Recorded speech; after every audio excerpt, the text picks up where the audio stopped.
So you've been fighting against the teaching of creationism in public school science classes for the last 5 years. What are some of the biggest surprises or challenges you've encountered? And is there anything you've learned that has changed your outlook on the current state of science education? So honestly, it's gotten a lot more depressing for the last 5 years for me, where you look at the numbers, the polls on evolution in America and in schools. And when I came to this, it was pretty simple for me that evolution is the science, it's right, it's what we should be teaching. Creationism is not science. And for 5 years, I've been fighting to repeal laws in Louisiana, policy in Texas, that allows creationism to be snuck into schools as quote-unquote critiques of evolution. Again, there are no scientific critiques of evolution. These aren't science. They don't belong in schools. But the thing is, this is a fight that's been going on for centuries, for 150 years now. But there have been polls on it since 1980 or so. The problem is these polls, they've been taken every year by Gallup. They show consistently that about 40 to 48% of the country, it never really changes beyond that, believes that the Earth is 10,000 years old and everything was created, there was no evolution, and they don't believe in the science. And that's really depressing that no matter how long we've fought this, no matter how much work we've done, it's still half of America that doesn't accept science. And we've got to figure out a way to change that. And part of the reason that so much of America doesn't believe in science is because, again, we're not teaching it. Right now, 13% of teachers, according to I think it's a 2010 poll in Science, 13% of American public school science teachers are teaching creationism outright, and there may be actually a little bit more depending on the state. And another 60% are not teaching evolution at all because they're either afraid of teaching it, they'll get backlash from parents, they don't believe in it, they don't understand it. They're the high school gym teacher who also has to teach a class, and I think a lot of us had a teacher like that, and they don't know anything about evolution, but they're teaching biology, and so they just say, oh, we'll skip that chapter because I don't know anything about it. And so that leaves only 27% of America's students who actually are taught real science, which is in part why you see 40% of the country consistently over the years think that evolution isn't real. And so that's really the most depressing part of this. I did hear some numbers today, actually, that it has changed with our generation a little bit, that only 28% of our generation by the last poll are creationists. So that's actually a big improvement. If that sticks over the time, then we've actually made a huge difference. But I'm waiting to see the numbers actually change in the polls overall before I get too hopeful. Because honestly, millennials, we're not as great as we think on some of these issues. We're not as liberal as everyone says we are. We're pretty liberal, but we're not perfect. So among the big names fighting creationism in the U.S., Eugenie Scott, Bill Nye, etc., you appear to be one of, if not the only, young face among a sea of, older folks. Are there other well-exposed, somewhat acclaimed young people in their teens, 20s, or even 30s who are also leading the fight for proper science education? So when it comes to evolution, I'm probably the only one, but I really do like the work that Chloe Maxman has done with Divest Harvard and the divestment movement, which is to get rid of colleges' funding from oil companies and companies that don't use renewable or who invest in renewable energy. And so she's pretty well known for that work. And there's a lot of other activists in the climate field that really, I mean, that's a young people's, it's a completely generational issue. And the movement is overwhelmingly run by young people. And so it's honestly, I think, hard to, like, I guess the best anecdote is like evolution's a weird issue. It's a very small field. And it's not just that there's not many young people. I know every single person who's involved in a major way. I've talked to them, I've met them in person for the most part, who's involved with evolution advocacy because it's such a small group. And so you know the young people. And it's sort of like why when you see conservatives like this guy in Dallas, this 13-year-old kid who's like a conservative rock star, supposedly, and you sort of see he's actually not ready for it and completely inexperienced. Because there's actually not that many young kids who have those views. So when you have one who's willing to speak out on them, suddenly they're a big deal. And it's sort of like that with me with evolution, is there's not that many people involved, so having me was a big deal because I was one of a few. When it comes to climate, there's a million great activists, and there's so many that you don't actually hear about that many of them, which is just sort of, it's a matter of perspective, rather than whether there's actually activists, I think. In reference to JFK's Man on the Moon speech, you've often talked about leading a second giant leap for humankind, where we see a significant rise up to $1 trillion in the investment of science education and research. What do you think needs to happen for our generation, Y2Kers and onwards, to become more vocal about science education reform, especially if we want to see this second giant leap happening within our lifetime?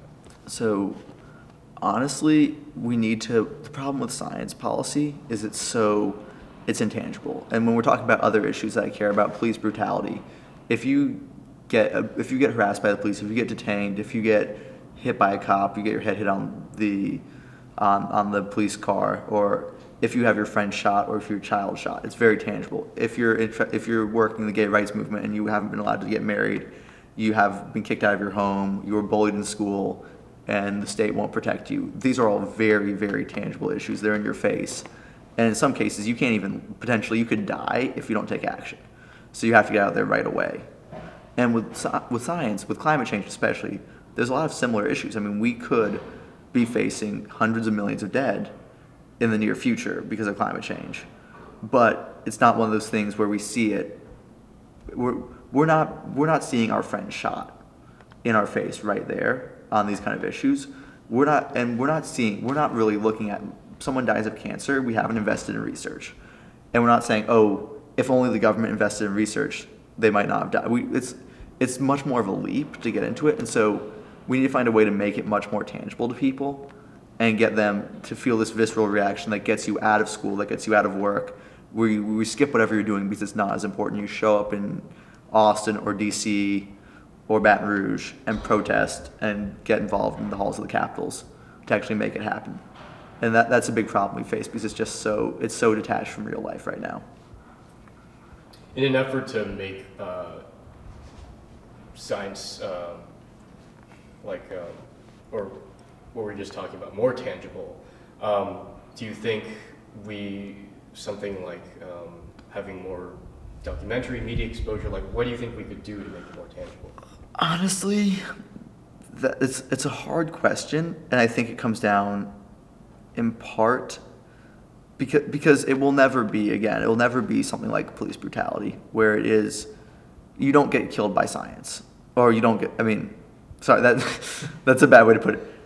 Science is it's not like that.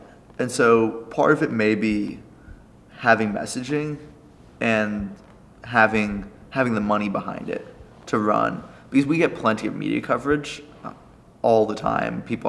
And science gets plenty of media coverage, but there's not really a concerted effort backed by a lot of money. Like there was $40 million spent on this Iran deal by one group to put out a messaging campaign, and that gets people's attention. Science there's no one who's ever spent $40 million saying fund science. And if we had some billionaire who wanted to go make a super PAC and start running ads about science, I think that would actually be pretty effective. Now, I'm not a billionaire, and I honestly don't know any billionaires, so it's depressing, but there is a limited amount we can do without that kind of backing. And that's the reality of the system right now. In your TED Talk at LSU, you mentioned that too many in our generation are complacent. You then followed the statement by mentioning that you realized in high school that you had a voice, and more importantly, that we all have a voice, and therefore a responsibility to speak out in support of the issues that we believe can improve society. How would you encourage more students at Rice to better harness and utilize their voices, not just in support of science funding and the repealing of the teaching of creationism, but also in support of other issues we find? So this is sort of two-part. I could sort of give best practices on advocacy work when I'm out there, which is really just show up, speak, it's basically find a soundbite. And that's sort of the best practice, and be concise, know what you want to say. But I think for Rice, it's a little bit of a different issue, actually, where our issue isn't really performance, it's that Rice kids honestly don't get out. And so when Texas was adopting new biology textbooks, I spoke to around 700 or 800 Rice students. I had transport arranged to Austin for them to get involved in the Texas textbook adoption. And about 5 students emailed me out of 700, which is already.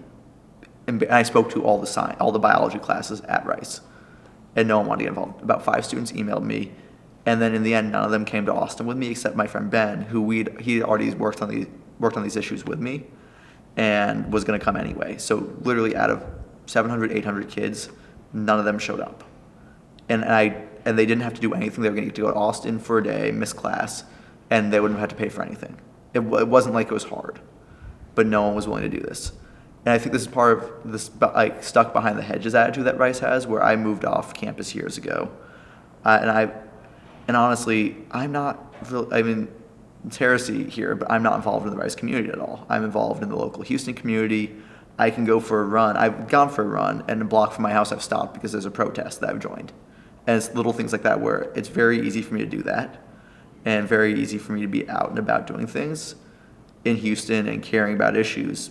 Not just evolution, because I'm known for evolution work, but that's not the only thing I care about, and it's not the only thing I ever will talk about. So I get it's really weird where I don't see how Rice kids just don't get out. It's not that hard to attend a protest. It's not that hard to show up at your city council or in Austin and talk. Everyone who's a U.S. citizen is allowed to voice their opinion to our public officials. And you just go to the legislature, you sign a card that says, I want to speak, and they give you a few minutes to talk. And people will listen to you. There's media there. People are paying attention to that. And Rice kids could do it if they just were willing to. And that's like the big gap. And maybe part of it is this I'm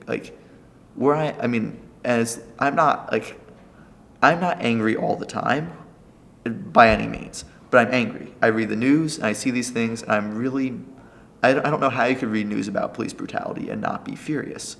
Or I just read a story about the police arresting a woman because they pressured into her reporting her own rape, and then decided she had lied about it and arrested her. And then I don't understand how you can be mad about the criminal justice system, about any of these things if you're reading the news. And I just feel like Rice kids don't have that fire necessarily all the time because there's so many things to do here. And it's like, honestly, I think we should find it. And that's I don't know how to tell anyone to find their own fire on why, because evolution was, for me, it was like I was mad, this was wrong, and before I was going to change it, and that had to happen. And so everyone needs to find what makes them feel like that too.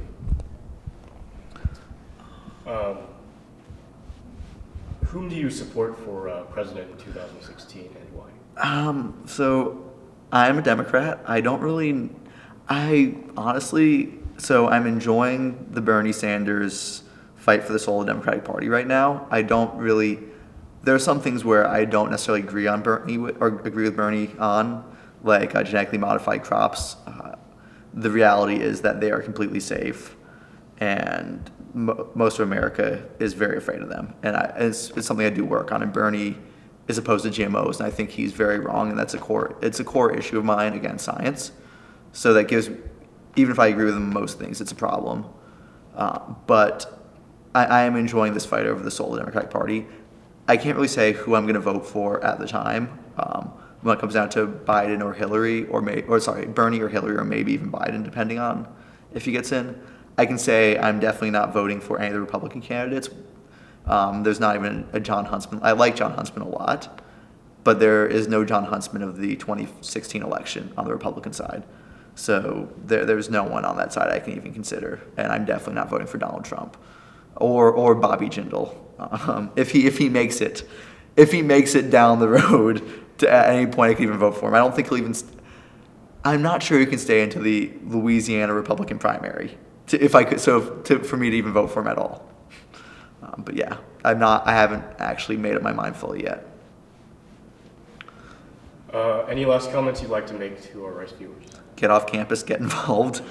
Just to reiterate that point, because it is so easy. We have the vote on Hero coming up, and there's organizations that Rice students can work with to canvass the community, to convince people to vote for an equal rights ordinance in the city, which we need. And it's the first thing that comes to my mind off the top of my head in Houston that kids can get involved with. And there's a million more things that if you just step foot off campus and not just the traditional rice, like food bank, alternative spring break type thing, but like get off and find some real sort of meaty political issue, and something controversial for once, and get involved with that. I think is a good thing to do. All right. Well, thank you very much. Thank you.